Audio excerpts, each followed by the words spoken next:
atrasado é comum, pois a desorganização dificulta o controle do tempo.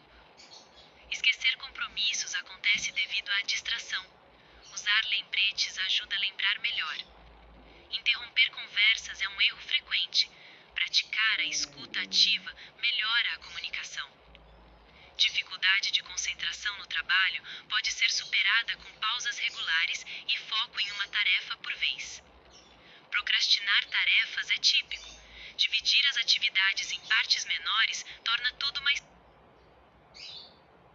Começar o dia atrasado é comum, pois a desorganização dificulta o controle do tempo. Esquecer compromissos acontece devido à distração. Usar lembretes ajuda a lembrar melhor.